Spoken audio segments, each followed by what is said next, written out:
Hello and welcome back to another video on this channel where I try to give you entertaining but also profound insights and discussions about religion.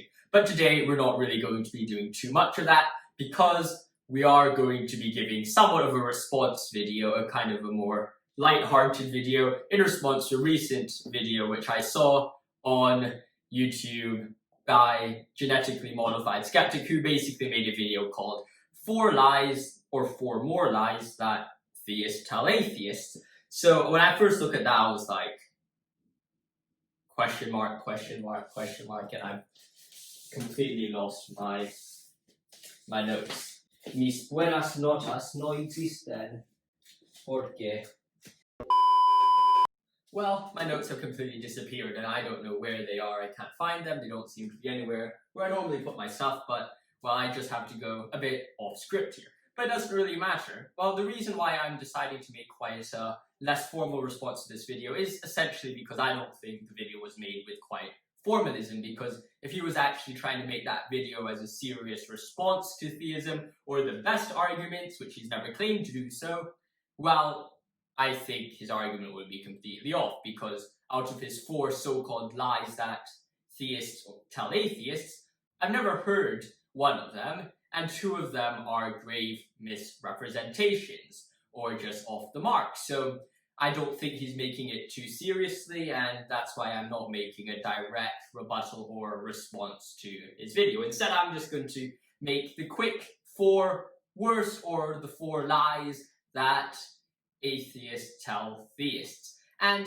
let's start it off with quite a simple one. And this is the commonly used phrase that, well, science and religion or theism is incompatible.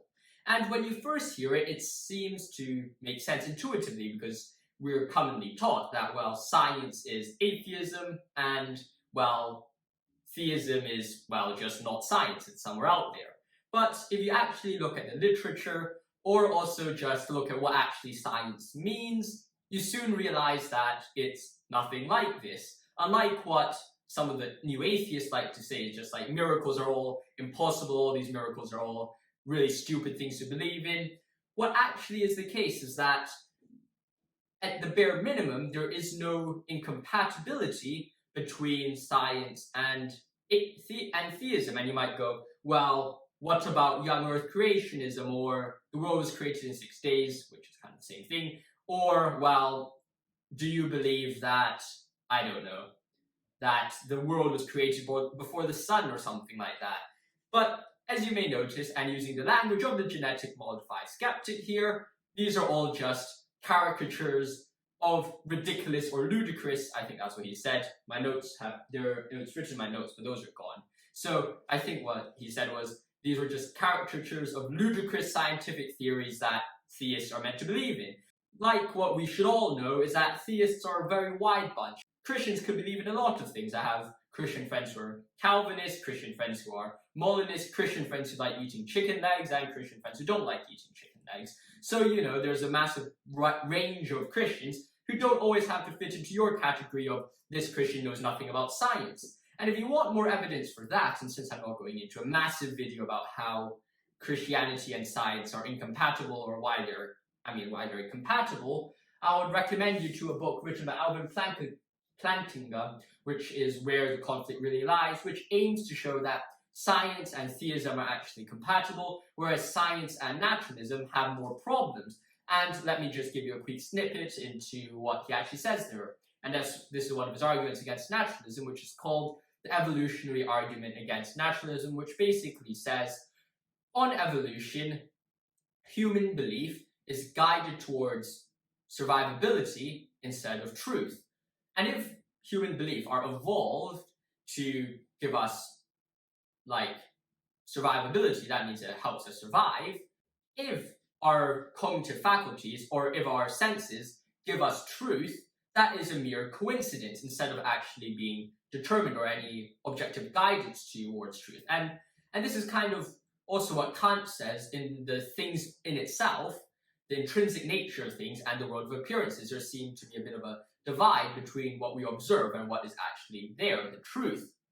And since evolution seems to be working towards what helps us survive instead of the truth, it seems that we cannot trust our cognitive faculties, our senses. But since the belief in evolution or naturalism, or any belief, is a result of our senses, let's assuming that evolution is solely guided towards pragmatism or survivability, then it follows that we can't really trust our belief in evolution itself, because evolution is also a result of our senses, which are, as we have demonstrated, not evolved to gain truth, and even if it gained truth, it will be a happy coincidence. And you might say, stop there, Josh. What you're saying is not true. Of course humans believe in the truth. We have reliable cognitive faculties or understanding of the world around us. But let me refer you to a study on an elephant, and you might go, well, why are elephants got anything to do with this? Because there was a recent study on causation and an elephant's cognitive faculties about how they understand causation. So there was this experiment, right? There's an elephant and there was a trash can. They put a banana in the trash can. There was a lid on the trash can. Every single time, the elephant was used to picking up the trash can to get the banana inside. But a few days later, they decided to put the banana in the trash can, but they put the lid of the trash can on the side. So now they didn't need to take away the lid to get the banana. Instead of understanding how causation works and saying that, and realizing that the trash can now, in the second scenario, didn't actually impact or impede or cause an impediment or a problem for the elephant to get the banana, the elephant just decided to move the trash can on the side to get before he got the banana, even though he went to get the banana in the first place to go to the bin. And you might ask, well, what does that got to do with evolution? Well, the answer is quite simple. What this has to do with evolution is the fact that the probability of us getting true beliefs are the same as the probability of the elephant getting true beliefs, because the evolutionary processes are the same.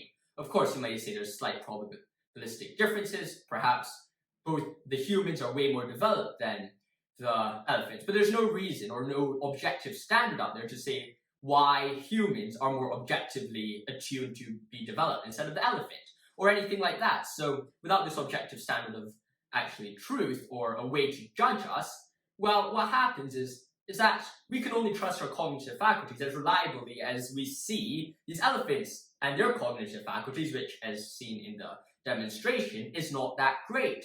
So what that seems to do is put our sense of evolution, or our sense of everything around us, in a bit of doubt. But clearly, that leads to problems for evolutionary theory, because then our belief in evolutionary theory is also put in doubt. So what Alvin Plantinga then says is that, well, on guided evolution, the idea that humans actually have a guide to human life and human reasoning, then we can trust successfully in evolution without having to doubt our own senses, which produce a belief in evolution. So as we can see from this short summary of the evolutionary argument against naturalism, is that science and evolution is actually compatible. Of course, we see science and evolution is compatible, but also that science and theism is also compatible, whereas evolution and naturalism leads to some problems in the epistemology and the ability to understand whether they are correct or not, in the sense that you can't trust your cognitive faculties too much. But naturalism, I'm going absolutely on a tangent here about evolutionary argument against naturalism, but here's a quick introduction to it. If you want more, I'll leave the link in the description below, where you can buy Where the Conflict Really Lies by Alvin Plantinga, and also a few other of his works, and he's a great philosopher, so if you want to check that out, make sure you go check that out. So the second thing that I want to talk about here is the idea that, well, all Christians are just bigoted losers. And, okay, this might actually come up more than you might expect, and I think that this is a very severe, or, not severe, but a very big issue always raised by the new atheists. They range from saying that, well, humans are bigoted losers, to Christians are bigoted losers, to, well, God's a bigot as well. And I mean, just read the quote from Richard Dawkins. He says, God's a misogynistic, blah, blah, blah, blah, blah, after 10 other negative adjectives, then concludes by saying God is really bad. But unfortunately for the atheist who raises this criticism, this objection just completely misses the point. And, well, why does it miss the point? Because of the reason for this, and why the atheist wrong is when they say Christians are bigoted losers, is because, first of all, it's a logical point. And the reason why I say logic is because, and I mean the school of logic or the field of logic, is because all you need, if you say all Christians are bigoted losers, is you need one Christian who is not a bigoted loser, and that will just defeat your entire claim. So they can't say all Christians, they have to say some Christians are bigoted losers. And well, let's grant that, and because most people don't say all Christians are bigoted losers, but the way some people pronunciate it do make it sound like they're claiming that all Christians are bigoted losers. So I just wanted to point that out to you. But now let's go to the bigger issue at hand, that Christians supposedly disagree with homosexuals and disagree with X, Y, and Z, and all these different other things that they disagree with them with, which make them bigots. But in response to this, you need to be very clear about the semantics, or the words I use. I've said Christians disagree with these things instead of Christians discriminate against. And the very fundamental distinction here is between discrimination and disagreement. Disagreement is clearly acceptable, whereas discrimination is clearly cannot be condoned in this society. And what I'm trying to get here is that it's all right if the Christians disagree with homosexuality or disagree with any matter. The problem arises when you actually go around and say, well, let's go and gas all homosexuals or gas all Jews, and then a big problem comes up because you're actually disagreeing, you're imposing your beliefs on someone else, and you're actually physically harming someone else, which is clearly not a biblical doctrine. So as you can see here, unless the opposition wants to claim that disagreement is bigotry, then, well, it's impossible for them to say, oh, Christians are bigots, because the Bible only tells you to disagree on certain issues, not discriminate against people because of your disagreement. And if you want more discussion on homosexuality and biblical sexuality, I'm releasing a book soon called Christianity in Modern Society, where I discuss these issues in depth, or I'll just be making a longer series on these issues later. So if you want to check that out, make sure you stay like and subscribe and hit the bell notification so you are uploaded whenever I make the notification. So with that out of the way, since we all agree that disagreement is not bigotry, because if someone says disagreement is bigotry, then well, they're disagreeing with you, and then that means you're a bigot as well. But since we could move that out of the way, and I think that the first two lies that atheists tell Christians are easily debunked or defeated. So with that out of the way, the third lie that atheists tell Christians is that, well, Christianity or theism is responsible for a lot of evil things, like the Crusades, like murdering kids, like indoctrinating kids, and X, Y. The list goes on, and this is commonly raised by the new atheists. And in response to this, I think that we have a plethora of responses, ranging from the fact that it's just a complete logical fallacy and a few others. But the first response I'd like to make out of this is that theism is not responsible for anything, especially if God doesn't exist, which the atheists definitely believe. Because if God does not exist, then theism is just a belief in this humanly made standard, and in most cases a holy book, a book. And essentially what they're saying by saying theism is responsible for murders is saying that a book is responsible for murders. For a coincidence, my book I'm holding in my hands is a historical discussion of Mao's Little Red Book, so you might be seeing where I'll be going to next. But I mean, it would be like saying that theism is responsible for murders is like saying this book is responsible for murders. And the problem for that is books do not have free choice. And since the beginning of moral philosophy, it's very commonly acknowledged that free will and moral responsibility go hand in hand. That means if you don't have free will, it's very hard to have moral responsibility. If someone doesn't have the free choice to do X or Z, they could hardly be given moral responsibility for doing X or Z. And this is even more clear in the case of an inanimate and dead object like a book. How can a book be responsible for anything? It can't be. It's the people who choose to do things which is ultimately the ones who are responsible for the actions that they chose, and choose definitely with free will.